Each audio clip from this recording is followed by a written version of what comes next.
2026 marks the fourth year and day 323 of the full-scale invasion. Welcome. Here is today's situation report. Today's report covers continued attacks on critical infrastructure in the Russian hinterland, a qualitative and tactical advancement of drone warfare, as well as increasing political and military pressure on Russian operational capabilities on land and at sea, and much more. Ukraine targeted the Novodyarkas Grease power plant in Rostov Oblast with another drone attack, causing a major fire on the site. The facility was a large thermal power plant and one of the most powerful energy generation companies in southern Russia. This was not the first time, and most likely not the last time, that this building was attacked.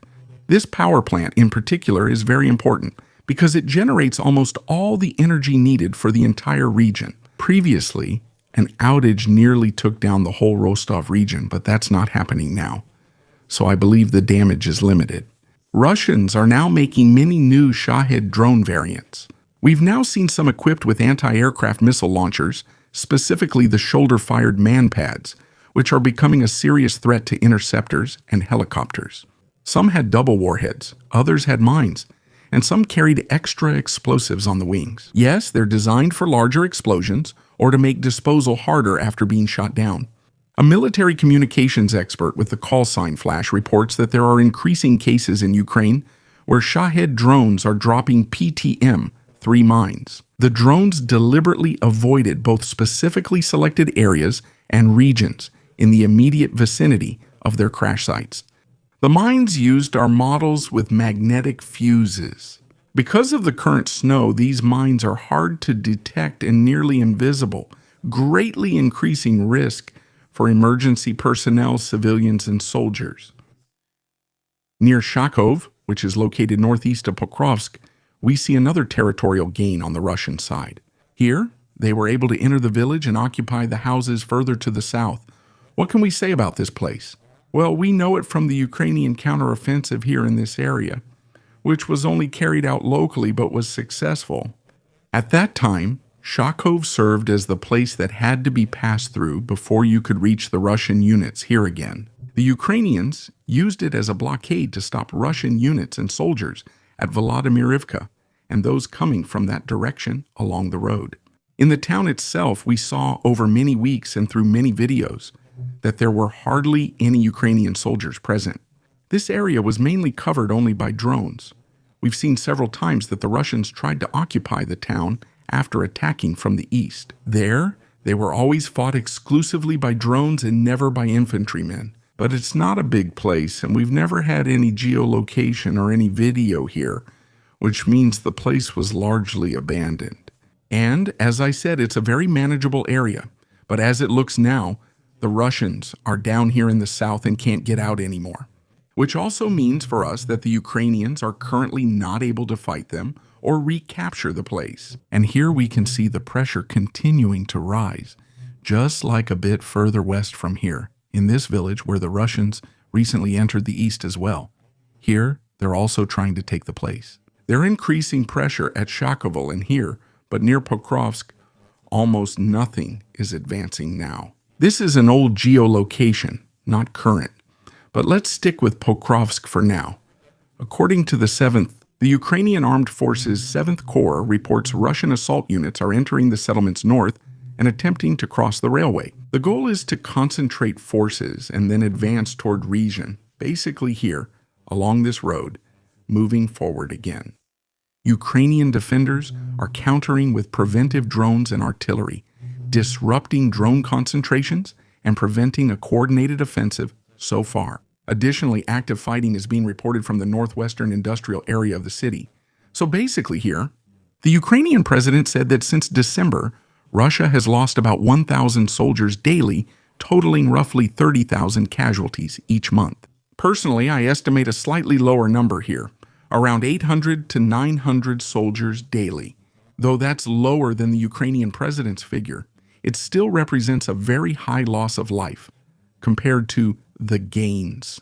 From his point of view, these losses are not serving to prepare for an operational breakthrough or a military victory, but solely for the purpose of being able to continue the war and to stabilize the existing power structure in Moscow. That means about 30,000 casualties or losses per month, just so that the war can continue at all and the Russians don't have to expect a deficit in territory.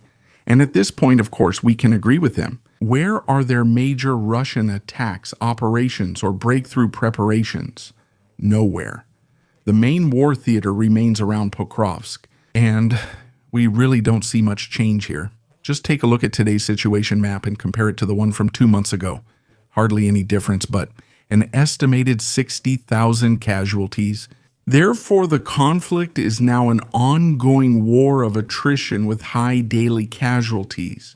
He also warned that delaying or reducing Western arms deliveries doesn't promote peace, but instead prolongs the conflict, making it more costly and bloody.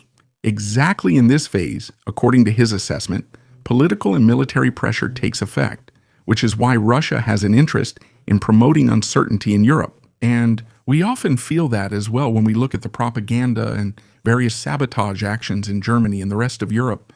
After the United States seized some cargo ships from the Russian Shadow Fleet last week, several representatives of the British government are now also examining whether they can do the same with their own armed forces.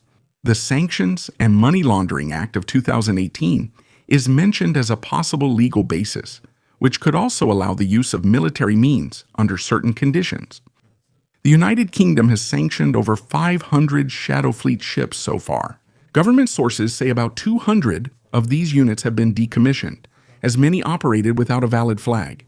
The new procedure could, in theory, be used on any sanctioned ship lacking legitimate flag registration. These ships usually also lack insurance coverage, which significantly increases the risk of a serious environmental or safety disaster in the event of accidents or oil spills, which gives you further reasons to justify a seizure. A British Ministry of Defense spokesperson said the defense minister told Parliament that deterring, disrupting, and weakening the Russian Shadow Fleet is a government priority. The Wall Street Journal reports in this context that around 25 oil tankers have been re-registered under the Russian flag in recent months.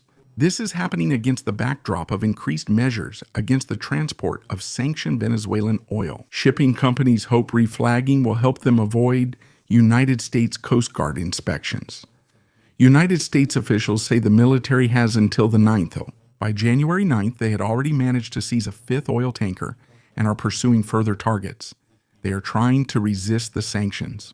Here's another quite interesting video. In first-person view, drone launches from a prepared ambush position and accelerates at full speed toward a group of Russian motorcyclists moving across open terrain. In connection with these hunter drones and their attack capabilities, which I already explained clearly 2 or 3 situation reports ago, this is still quite an interesting development, because they attack exactly where you least expect them, and by now you don't even notice the drones anymore until they hit at some point.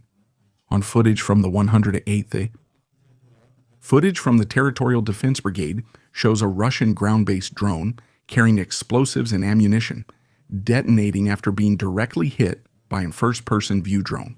Previously, it would have been soldiers or a donkey. On some parts of the front, that's still true, but it's clear the situation isn't limited to Russians in those areas. They use UGVs to supply the front trenches or positions, and now if they can also equip them with powerful jammers against drones that don't interfere with their own systems. We're getting to a point where I can say the approach and its development are worthwhile. Thanks to all subscribers, channel members, and the Algo crew. Special thanks to Lieutenant Colonel Renica, Robert Siller, Dietrich Bredy, and Meyerhofer. Feel free to leave a subscription and a like right in, and until the next situation report.